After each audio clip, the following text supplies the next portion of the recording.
Brought to you by Vigor, co-powered by Sensodyne and Vimal. ಬಾಯಲ್ಲಿ ಹೇಳಿ ಕೇಸರಿ. Associate sponsor Ultratech Cement. ಜೈಲು ಕಳಿಸಲೇಬೇಕು, ಅವ್ರು ಜೈಲೊಳಗೆ ಇರಲೇಬೇಕು ಅಂತ ಒಂದು ಕುತಂತ್ರ ಮಾಡಿ ಕಾಂಗ್ರೆಸ್ ಅವರು ಕಳಿಸಿರೋ ಅಂಥದ್ದು ಸ್ಪಷ್ಟವಾಗಿ ಕಾಣ್ತಾ ಇದೆ. ಈಗಾಗಲೇ ನೆನ್ನೆನೂ ಕೂಡ ಕೆಲವಾರು ಮಾಧ್ಯಮದ ಚಾನೆಲ್ಗಳಲ್ಲೂ ಕೂಡ ಬಂದಿರೋ ಅಂಥದ್ದು. ನಾನು ಸಂಸತ್ತರೇ ಏನು ಹೇಳಿದ್ದಾರೆ, ನನ್ನ ಯಾರು ಕಿಡ್ನಾಪೇ ಮಾಡಿಲ್ಲ, ನನ್ನ ಮಗ ತಪ್ಪು ಇದರಿಂದ ದೂರು ಕೊಟ್ಟಿದ್ದಾನೆ, ಈ ಥರದ್ದೆಲ್ಲ ಹೇಳಿಕೆ ಕೊಡ್ತಾ ಇದೆ. ಮತ್ತು ಇಲ್ಲಿ ನೋಡ್ತಾ ಇದ್ದರೆ ಕಾಂಗ್ರೆಸ್ ದಿನನಿತ್ಯ ಇದನ್ನು ಮಾನಿಟ್ರ್ ಮಾಡ್ತಾ ಇದ್ದಾರೆ. ಕಾಂಗ್ರೆಸ್ ಪಾರ್ಟಿಯವರು ಸುರ್ಜೇವಾಲಾಯಿಂದ ಹಿಡಿದು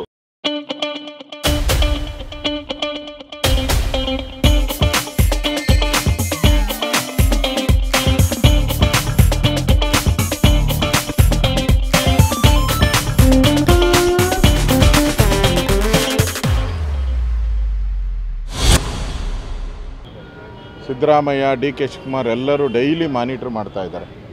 ಅವ್ರಿಗೆ ಇದರಲ್ಲಿ ಪ್ರಮುಖವಾಗಿ ಈ ಚುನಾವಣೆಗೆ ಸಂಬಂಧಪಟ್ಟಂತೆ ಕೇಂದ್ರದಲ್ಲಿರುವಂಥ ನರೇಂದ್ರ ಮೋದಿಯವರಿಗೆ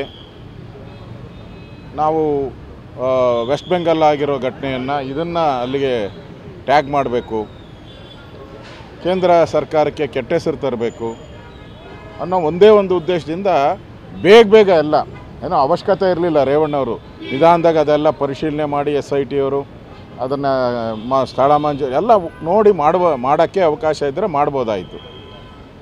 ಚುನಾವಣೆ ಇದೆ, ಚುನಾವಣೆಗೋಸ್ಕರನೇ ಈ ಪೂರ್ತಿ ನಾಟಕ ಮಾಡಿದ ರೀತಿಯಲ್ಲಿ ಕಾಣ್ತಾ ಇದೆ. ಇವತ್ತು ಗೌರವಾನ್ವಿತ ನ್ಯಾಯಾಲಯ ಅವ್ರಿಗೆ ಜಾಮೀನನ್ನು ನೀಡಿದೆ. ನಮ್ಮ BJP ಸ್ಟ್ಯಾಂಡು ಯಾರು ತಪ್ಪು ಮಾಡಿದಾರೋ ಅವ್ರಿಗೆ ಶಿಕ್ಷೆ ಆಗಬೇಕು. ಈಗ ಪ್ರಜ್ವಲ್ ರೇವಣ್ಣ ತಪ್ಪು ಮಾಡಿದರೆ ಅವ್ರಿಗೆ ಶಿಕ್ಷೆ ಆಗಬೇಕು. ಅದರಲ್ಲಿ ಎರಡು ಮಾತಿಲ್ಲ. ಈಗಾಗಲೇ ನಮ್ಮ ಪ್ರಧಾನಮಂತ್ರಿಗಳು ಹೇಳಿದ್ದಾರೆ, ನಮ್ಮ ಅಮಿತ್ ಶಾ ಅವರು ಹೇಳಿದ್ದಾರೆ, ನಾವು ಹೇಳ್ತಾ ಇದ್ದೀರಿ, ಯಾರು ಪ್ರಜ್ವಲ್ ರೇವಣ್ಣ ತಪ್ಪು ಮಾಡಿದಾರೋ ಅವ್ರಿಗೆ ಶಿಕ್ಷೆ ಆಗಬೇಕು. ಹಾಗಂದ್ಬಿಟ್ಟು ಇದನ್ನು ರಾಜಕೀಯವಾಗಿ ದುರುಪಯೋಗ ಮಾಡಿಕೊಂಡು ಬೇರೆಯವ್ರನ್ನೆಲ್ಲ ಇದಕ್ಕೆ ಸಂಬಂಧ ಇಲ್ಲದೇ ಇದ್ದರೂ ಕೂಡ ಬೇರೆಯವ್ರನ್ನೆಲ್ಲ ಅರೆಸ್ಟ್ ಮಾಡ್ತಾಯಿದ್ದಾರೆ. ಅಂದರೆ ಅವ್ರಿಗೆ ಇದರಿಂದ ಕಾಂಗ್ರೆಸ್ ಕೈವಾಡ ಇದೆ ಅನ್ನೋದು ಈ ರಾಜ್ಯದ ಜನತೆಗೆ ಗೊತ್ತಾಗ್ಬಿಟ್ಟಿದೆ. ಇಲ್ಲ, ನಾವು ಕಾಂಗ್ರೆಸ್ ಅವರು ಇದರಿಂದ ಇಲ್ಲ ಅನ್ನೋ ತೋರಿಸ್ಕೊಳಕ್ಕೋಸ್ಕರ ಇವತ್ತು ಹಲವಾರು ಜನರ ಬಂಧನ ಮಾಡಿರೋವಂಥದ್ದು. ಪ್ರೀತಮ್ ಗೌಡ್ರ ಹಿಂಬಾಲಿಕರನ್ನ ಬಂಧನ ಮಾಡಿರೋವಂಥದ್ದು ಇರ್ಬೋದು, ಲಾಯರ್ನ ಬಂಧನ ಮಾಡಿರೋವಂಥದ್ದು ಇರ್ಬೋದು, ರೇವಣ್ಣವ್ರನ್ನ ಬಂಧನ ಆಗಿರೋದು, ಇವೆಲ್ಲವನ್ನು ನೋಡ್ತಾ ಇದ್ದಾರೆ. ಪೊಲಿಟಿಕಲಿ ಕಾಂಗ್ರೆಸ್ ಹ್ಯಾಂಡ್ಲಿಂಗ್, ಕೇಂದ್ರದ ಅವರ ನಾಯಕರು, ಕಾಂಗ್ರೆಸ್ ನಾಯಕರುಗಳು, ರಾಜ್ಯದ ಕಾಂಗ್ರೆಸ್ ನಾಯಕರು ಇದೊಂದು ವ್ಯವಸ್ಥಿತವಾದಂಥ ಪಿತೂರಿಯನ್ನು, ಸಂಚನ್ನು ಮಾಡಿ ಈ ಥರದ ಒಂದು ಕಾರ್ಯವನ್ನು ಮಾಡ್ತಾ ಇದ್ದಾರೆ. ನನಗೆ ಆಶ್ಚರ್ಯ ಆಗೋದು, ಇವರೇನೇ ಮಾಡಲಿ, ಆದರೆ ಪೊಲೀಸರು ಅವರು ಒಂದು ನ್ಯಾಯಸ್ಥಾನದಲ್ಲಿರುವಂಥವ್ರು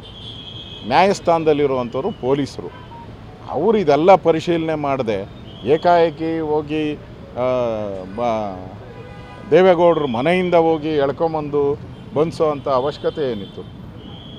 ಇದೆಲ್ಲ ನೋಡ್ತಾ ಇದ್ದರೆ ಇದು ಪಿತೂರಿ ಅಂತ ಅನಿಸುತ್ತೆ.